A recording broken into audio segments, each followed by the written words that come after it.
Here's a review of the 2016 Volvo XC60. It has the same motor as the XC90 that I freaking loved, and the XC90, I can't say enough about that vehicle. But how does that splendid motor feel inside of a smaller, sport-designed Volvo? The XC60 R design. Let's check it out.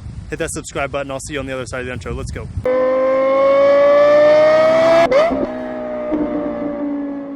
This 2016 Volvo XC60 is amazing. I love driving this car just like I love driving the XC90. I apologize for the wind noise. Literally the wind is blowing straight at me. You can probably see the waves in the lake. They're literally coming straight at me right now, so I apologize for that.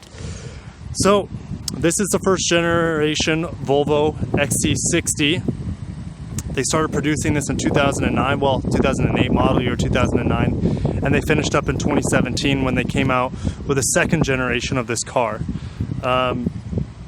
This has been the best-selling car for Volvo since 2009, right? This mid-size SUV. It sells really well in America. I mean, that's what Americans want right now, are small to mid-size SUVs. This particular R design, now this is 2016, but they started the R design in 2010, and it comes with a body kit over the normal one. It has a stiffer chassis, is what you guys will find out with my driving impressions. It drives like a beast, and the damping is a little bit stiffer than your normal XC60. In 2013, they came out with a refresh with this car. It has an optional touchscreen, which this one does not have, unfortunately. Paddle shifters, this one does have, and of course some updated, looks on the car in 2013. But the real gem of this car, I would say, is its overall styling, and of course that motor, that twin charge 2 liter, is just stupid good. I think this car is absolutely stunning. I think it looks better than every every Lexus SUV other than the NX. The NX is the only one, in my opinion, that looks as good as this Volvo XC60. I'm not talking about the newest generation. I'm not as familiar with that second generation Volvo XC60, but this one looks absolutely stunning. The lights are okay. I like the bright LED running lights, as you can see down there. Nice, proud Volvo sign there. Honeycomb at the bottom, that looks a little cheap in my opinion, but it can't be perfect. I like the subtle design in the hood, so you can see the lines in it. Looks very good. These wheels are ridiculous, these 20-inch wheels. 225 by 45 by 20s. They are beautiful. And I believe these are the same wheels that you get on the R design of the XC90 as well. Don't quote me on that, but they look to be exactly the same. We'll just step back here, guys, so you can see the side profile. It's beautiful, absolutely beautiful vehicle. I like the simple chrome or aluminum strip down there at the bottom of the windows, but it doesn't go around. I think that's just a little gaudy in my opinion. It's been an overly done style thing you see in so many vehicles, especially sedans, is the trim that goes all the way around the windows. I'm sick of it. We need something different. That's good. You can just see how sleek the car is. Oh gosh, it just looks so good. It just looks like fabric draped over something, And these taillights, 10 out of 10. Volvo is known for their beautiful taillights. Nothing else looks quite like them, even though the Honda tries in the CR-V. The Honda looks like crap compared to this. And it's just, gosh, the rear end of this is very, very impressive. You can see how wide its hips are. That's what I'm going to call its hips, to give it better handling. And then, the nice little elegant swoop on the side here to make the cabin look smaller. And the dual exhaust, of course, look nasty. But this R design is a home run, in my opinion. It's perfect. I wouldn't change anything about this visual design. I wouldn't change anything about this motor or transmission. The interior, guys, as you'll find out, I'm not the biggest fan of, but they fixed it on the second generation. Of course, the engine presentation is really, really good. I like this actually better than the pillow. The pillow on the XC90, the 2016 and 17 I was in, has like an engine cover that is soft touch, and it feels like a big pillow. Like you could put your head on it, it'd be comfortable. So I don't know what that does, but anyways, this one is normal plastics and it looks really good, and they're proud of that T6. I wish they would put twin charge on here because it's unique, it's badass. Before we get into the engine, these two little tiny shocks that you see on each end, look how high props up the hood. This is like the highest hood I've ever seen be raised, and it's being held up by the smallest little shocks I've ever seen. And here it is. Here's the famous T6 2-liter twin charged inline 4. It looks like a bigger motor than what it is, but it's still just a 2-liter. It's turbocharged and supercharged. So it's supercharged down low in the RPM so you don't get that turbo lag, and then it switches off the power from the supercharger to the turbocharger once that's attained maximum boost. So there's no such thing as turbo lag in this car. It just has awesome power all the freaking time. It's hard to explain. It's like a little rocket ship. This car has 302 horsepower and 290 foot-pounds of torque, and it feels like all that's available at any given moment. It's quite splendid what they've been able to do with this motor. I just hope that it's extremely reliable, since this is such a new technology to kind of implement all these forced inductions and timing of the forced inductions. I really just hope it's a very valuable or a reliable motor for Volvo, because this thing is a perfect motor in my opinion. Let's get inside the Volvo.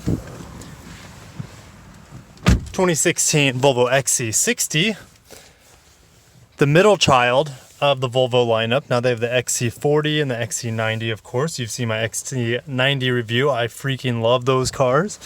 But let's just get into the seat. And your seat functions are the side like normal. So it's set up for a small, older lady, because I traded this car in. So I'm going to turn the vehicle on. Now, on the XC90, there's a little twist knob to start the car here. Now this is not is updated as the XC90, at least the one I was in. And we're going to turn down the fan, which is this little knob here, and then I'll give you my impression. So let's do this. Now, full black interior. Volvo seats, I'm always impressed with the seats in a Volvo. They hold up extraordinarily well. And they have a lot of detail in them. Now these bolsters are the most aggressive bolsters I think I've ever seen in a vehicle. You see how far that sticks out? I mean, that's just nuts. It's like a 6-inch stick out here. Now, for me, it's very comfortable, but I'm also very slim and lean. If someone is, let's say, 250 pounds, these seats might not be that comfortable because the seats are gonna be like stabbing them and their love handles. Let's get onto the door here. Hard plastic here, soft touch leather here, nice aluminum trim around. Hard touch plastic, we have our books down here, but you can see it's a nice little compartment there that's very easy to access. So I like that. So many cars have very difficult to access side pockets here. Large speaker cover down here. Here's your trunk, your hood lid, your parking brake. Is there anything else under there? You guys tell me what that is. Some auto, obviously your lights, and your fog lights here, dimmer, automatic lights, etc. Now your trunk and your fuel cap, I like how that's all in one place. Very well done. Your blinkers are going to be here, as well as your lights. Let's just get into the dash or the cluster. I don't know if I like this. I think it's a cool design or a cool idea, but I'd rather have a needle that tells me exactly where I'm at with my the fullness of my tank. Here is your heat gauge. Here's the external temperature. It's starting to warm up out there. We've had some very nice weather in Omaha since it stopped raining. I like how I just turned the blinker on. I like how the speed limit is listed down here. In our Lexus vehicles, they'll put it somewhere in here, or they'll put it in the heads-up display, which this car doesn't have, but that's where they put it in our Lexus vehicles. But I like how you can have it right there, no problem. Now this is going to have your radar cruise control right there, and probably lane keep assist. Now I haven't driven this car yet, but usually you see those lanes on each side of the vehicle there. that's gonna go off and tell you, hey, you're getting outside of your lane. Power meter, I don't know what that is. We'll have to, oh, when I hit the throttle, that goes up. So it just tells you when you're reaching peak power, which must be an R Design unique feature. Your range is up there, as well as the time of day and your odometer. This thing only has 22,000 miles on it. Not bad for 2016. I mean, it's only that's about 10, 11,000 miles a year. Okay, so Harman Kardon, my favorite audio brand besides Mark Levinson, but Harman Kardon owns Mark Levinson. That's besides the point. This navigation screen is actually pretty small, but I don't mind it because one, it's facing me, it's facing the driver, and it's pretty easy to see, like, because it is so close. I like that. Now, this is the first time in the car, so it is not a touchscreen. All right. So I'm not quite sure how to control that, but I'll let you know. Going down, you have a CD player. I don't know how I feel about this shiny aluminum around it, but it's not terrible. And we have this racing stripe down the middle of the dash here. It's like a silver racing stripe. Volume's going to be here. Now we're going to turn the AC on because it's starting to get warm. Your temperature control is going to be here. So, and then of course you have dual climate, so you can see the right side climate control is here. Here's the knob for it. Your tuning is there. Now, cars have gotten away from this. This was really popular in the 2000s, I would say, which is when this car first came out. I believe it came out as an 09 model. But all of these right here, you don't see them in cars anymore. No one dials out of their car. It was a good idea at the time, but now it's just antiquated. And they got rid of that in the new one. And they put the huge touch screen in the newer vehicles. So that has that. Heated steering wheel. We have, okay, here's your lane departure warning, pre-collision system, parking assist. Volvos always have, for their time, they always have an amazing amount of technology and safety programs and safety gadgets tucked into their car. I mean, that's what Lexus is known for their safety, but so is obviously Volvo. The steering wheel is amazing. It's holding up pretty well. Stitching is okay. I would call that okay stitching. Paddle shifters are actually really high quality. I would give them, and you can see the minus sign is actually see-through and the plus sign is actually see-through. The best feeling paddle shifters I felt outside of a Lexus. They're not magnesium, but they do feel good. And that's about it. Now, if I move this actually does the navigation. So this helps you zoom in and out of your navigation. So that's how you control your navigation, as far as I know. The rest of it would probably be speaker because it's not a touchscreen. So, that's funny because the lady who traded this in, this was my trade-in, she's like, I still don't even know how to work the navigation in that car. And she owned it for 2 years. Now, that's not a dock on her. That's just saying, hey, like, this system's not the easiest to use because I still don't see any buttons on here. Now, there's a nav button, right? I'm already on that. Here's radio. See nav. I'll press nav again. Set address. And you do that by rolling this. And we're just going to push that little scroller down. And then everything's just like scrolling. It's scrolling, which is really, really old-fashioned. So I'm not a big fan of this system at all. And that's why they went to the touchscreen system in the newer ones. Let's get back to the interior. We have your garage settings here. A huge mirror. This is like, 21:9 aspect ratio here. My hair's getting long, guys. It's getting there. I'll be able to style it before no time. Can you see that? Double lights here. I'm always a big fan. And this does not extend, so that's a little disappointing.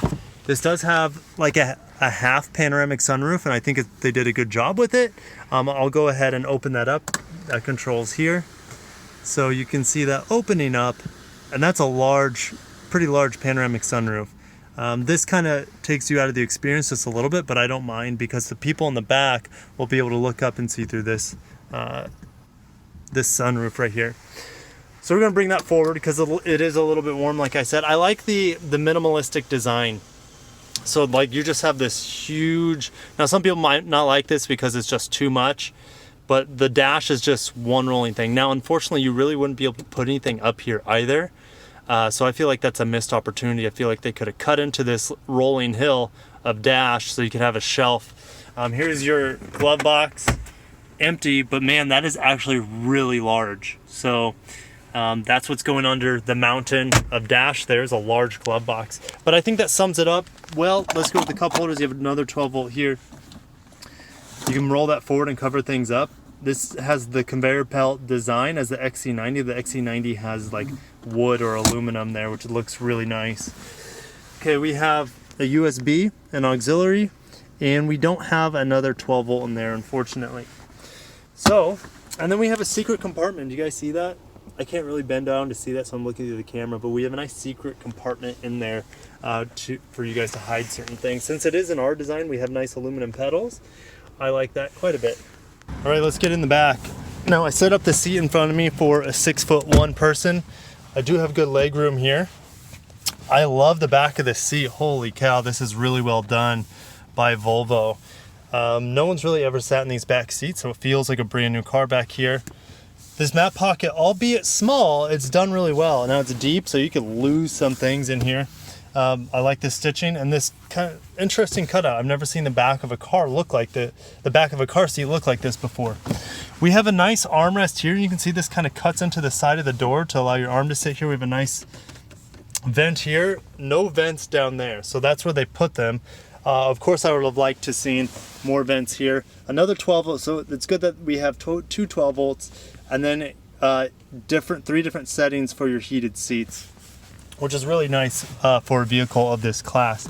Here's your bottle holder, whatever you want to put in here, another speaker, and very simple. And we have a nice little stitch here on the side of the door. Let's check out what's in here. So big armrest, cup holders. I've never seen cup holders flip out like that, but Volvos are kind of quirky vehicles. They do everything just a little bit different. These seats back here are very stiff. Now this leather feels really, really high quality. Very impressed. Nice, and you can see the nice design even on the front of the seat that no one's ever going to look at back here, and the stitching on the side as well. But the seats are very well executed in the back, as I would come to expect by now with Volvo vehicles. They're the only ones, in my opinion, that live up to Lexus standards in terms of seat quality and interior quality for the most part. Nice all-weather mats down here below. How do you guys like my socks?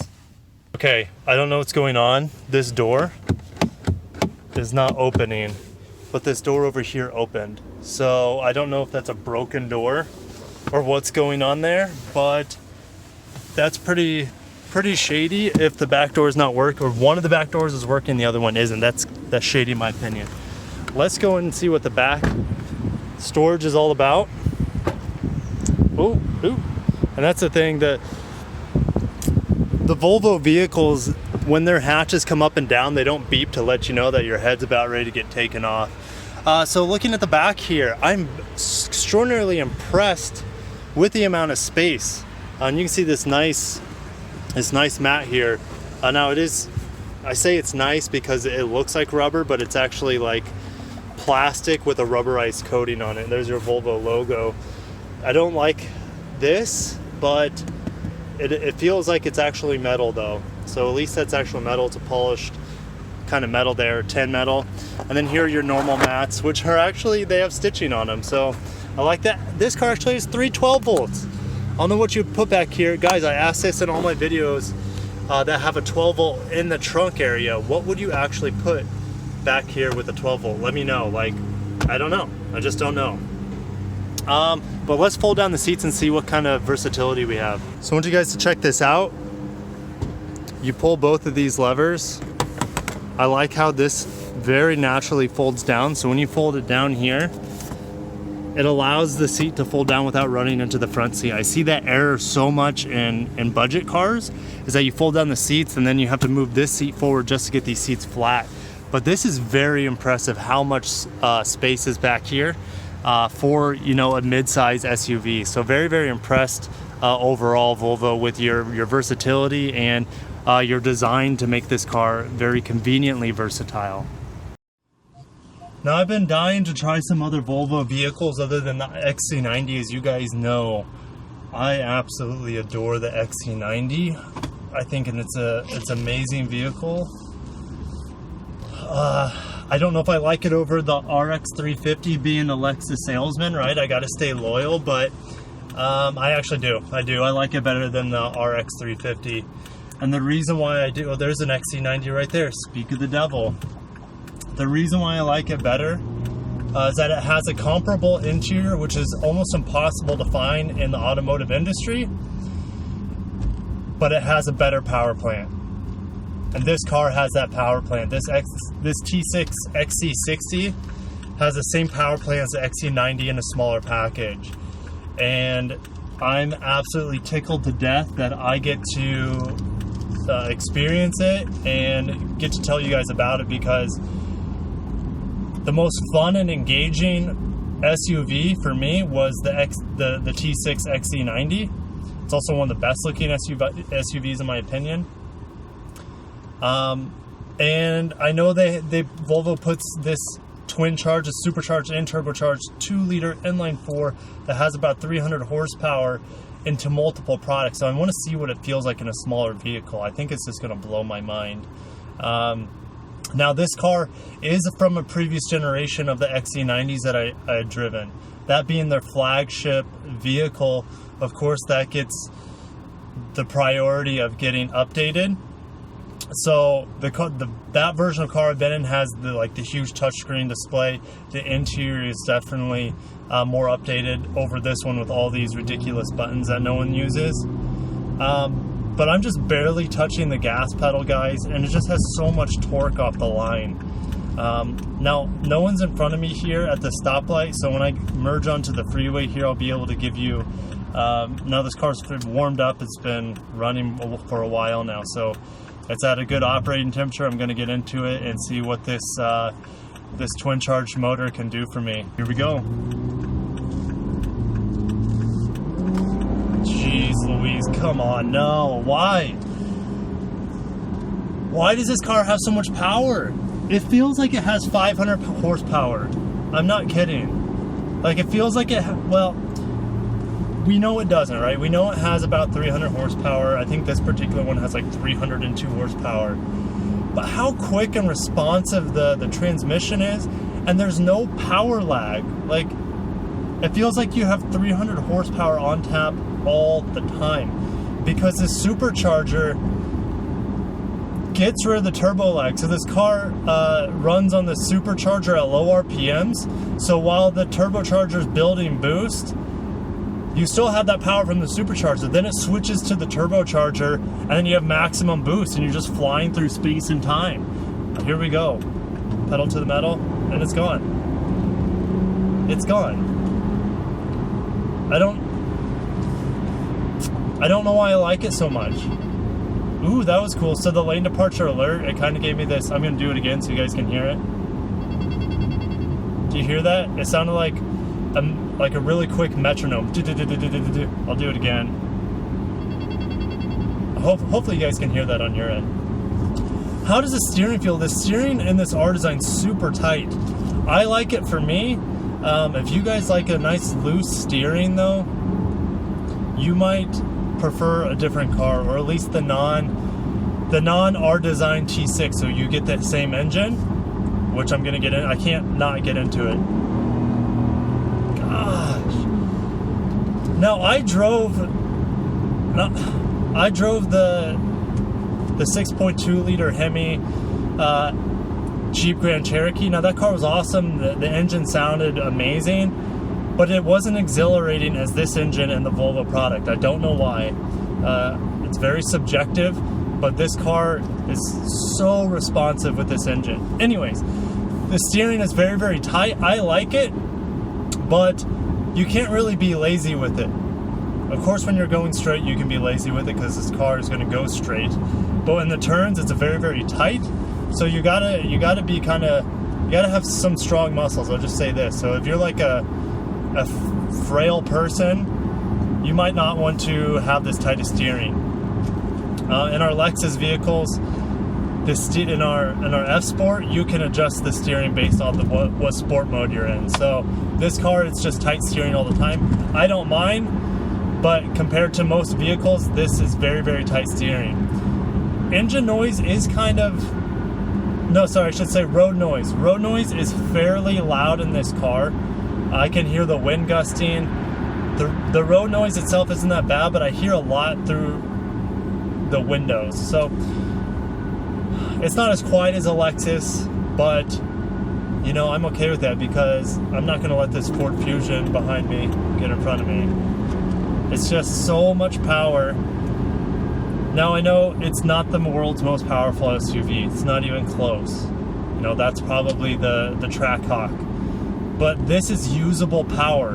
And usable, like I said, the power feels, it almost feels like an electric engine because you have this power at all RPMs. Like, it's really hard to explain unless you drive this car with this particular twin-charged engine.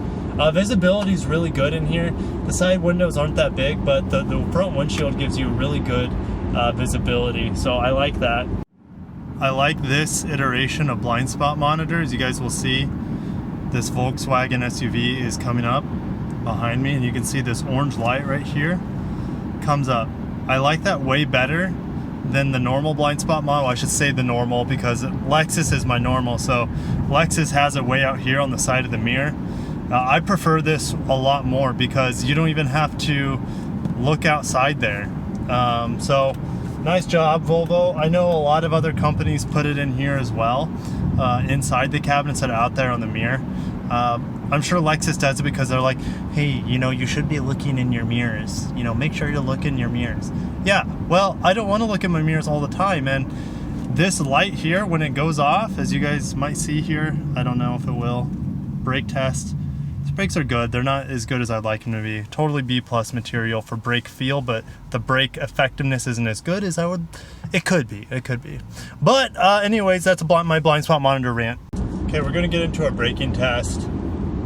I really hope the brakes are, if they're half as good as the power plant in this car and the transmission, then this car is an absolute beast. They're good. It's not the most stopping power. I prefer a little bit more, but the brake feel is very linear and it's very progressive. So I'd give it like a B+. Of course, I could always use more brake power, but I wasn't pushing it to the limits either.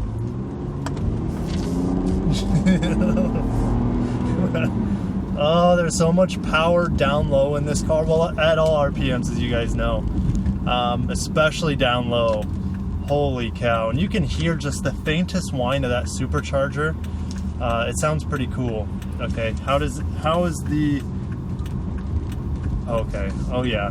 Let's get into the handling, guys. I'm gonna push this. This is the R design. It wants to be pushed just a little bit. Flew around that turn just well. Here's the hairpin. Hit the brakes just a little bit. Oh, body roll.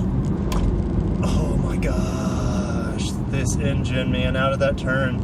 I hope you guys can hear that the engine. I don't even know what I'm hearing, if that's the turbo or the supercharger, but it sounds amazing. It's this high-pitched whine, and that could be either, right? It could be either the turbo or the supercharger. But you know what? And this is a car that, one of the few cars that I know of that has that combination. It's twin charged. How neat is that? How about this car handles exquisitely well. Of course, you're going to have a little bit body roll. It is an SUV, but it handles exquisitely well. I don't think, in my opinion, it handles quite as well as the XC90, because the XC90 has that air ride suspension, and you put it in that dynamic mode and it's like slammed to the ground, and it's ridiculous. But this car, for this generation, was definitely ahead of its time. Especially this R design is amazing looking and amazing performing. but I would be drooling to get my hands on the updated one that was updated for the second generation in 2017, because the interior, I mean, the car's not going to drive that much different, but the interior is going to be updated to kind of match and follow suit with the XC90, which is an absolutely sublime car. The driving mechanics of this Volvo are incredible, to say the least, for an SUV. The engine's perfect, the transmission's perfect. The handling could be better just because I know the XC90 handles better with that air ride suspension. But for the 2017 model, I would be absolutely enthralled to try that one out because it does update this car overall. But let me know what you guys think. This car is stunning. If you can get the first generation, you got to get this one with the T6 motor, the twin charge motor. Let me know your thoughts. I'll see you guys in the comments.